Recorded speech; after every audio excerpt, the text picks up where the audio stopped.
way this was handled, sir, from the beginning, walking in and the way everything was, as you saw everything unfold, is that what you would expect from your officers in a situation like this, where, I mean, he even said, this is an active shooter, to remind the officer in front of her that this is how we do these things. Did you see some training issues here? Was there anything that raised your... I think what we saw was the officers came on the scene, did a quick assessment, gathered as much intelligence as they could about what was happening, who was inside, and if they were armed, and what we thought was happening inside. Based on that assessment, the sergeant immediately recognized this as an active shooter scenario, and there was no hesitation, and even entering made the officer exchange positions so he could be the primary person on the entrance, which I think was textbook active shooter response. Can you talk about just how difficult it is to de-escalate a situation like this?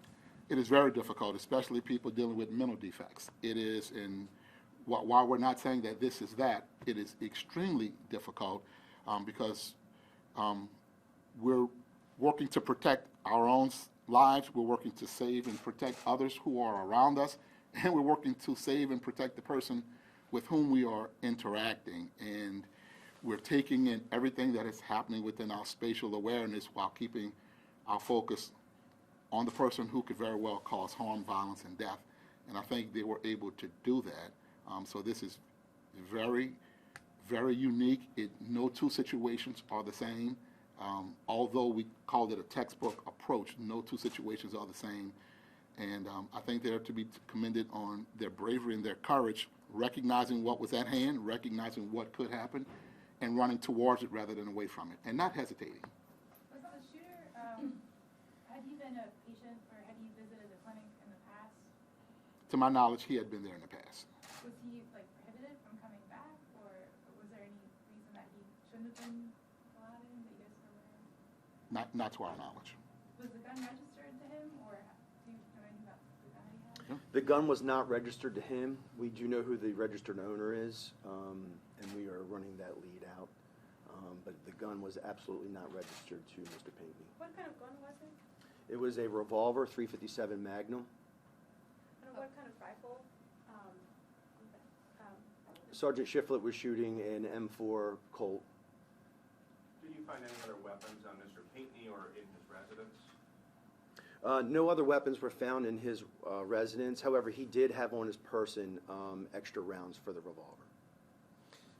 So, I only asked this because David Caldwell, the phlebotomist family, was concerned that there was some delay in getting him out.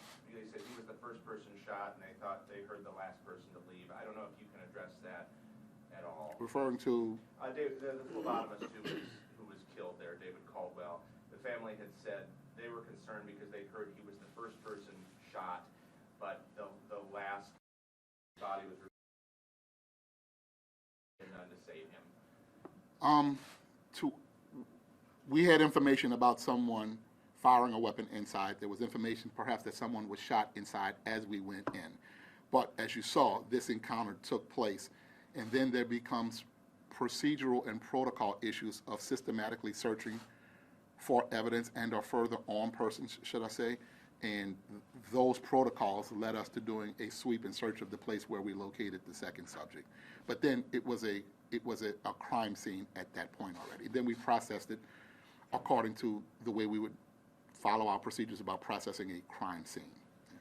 From your investigation, what indication do you have that first Mr. Caldwell was shot first by the suspect, and second that he, what was any reasoning or anything like that? Have you been able to find why he went into? I know you talked about motive, and you're not really getting into that, but why this particular person, Mr. Caldwell, was shot? Any ideas? So to answer your question, we do have video from inside the methadone clinic, which shows Mr. Pinckney making his rounds through the hallways. And in those rounds, we can kind of narrow down his encounter to the actual, to Mr. Caldwell's window inside, or his office inside the location. We believe at that point that's when he engages. There's no other camera inside the office of Mr. Caldwell, so we wouldn't be able to tell exactly what transpired, but we do believe the exchange happened quickly, and then he made his way down the hallway to Ms. Doyle's office. And is that an area where there would be any type of methadone or drugs being handed out? Was he trying to get something from Mr. Caldwell or from others, methadone or anything else? So there's a possibility. In that area, there is no methadone.